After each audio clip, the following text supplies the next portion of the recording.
and be alert for exceptionally high waves.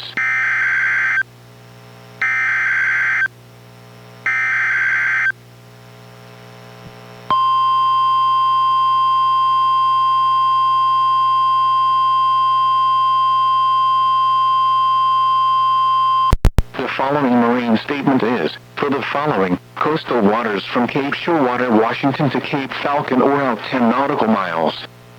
The National Weather Service in Portland has issued a special marine warning for coastal waters from Cape Shoalwater, Washington to Cape Falcon OR out 10 nautical miles until 4:30 a.m. At 3:52 a.m., a severe thunderstorm capable of producing waterspouts was located over Ocean Park, Oregon, 9 nautical miles north of Long Beach, moving northeast at 15 knots. Hazard, waterspouts and wind gusts 34 knots or greater. Source, radar indicated. Impact, waterspouts can easily overturn boats and create locally hazardous seas. Small craft could be damaged in briefly higher winds and suddenly higher waves. Locations impacted include Ocean Park, Clipson Beach, and Oysterville. Thunderstorms can produce sudden waterspouts. Waterspouts can easily overturn boats and create locally hazardous seas.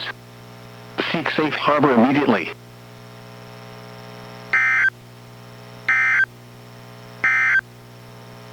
This is NOAA Weather Radio Station KEC 91 broadcasting on 162.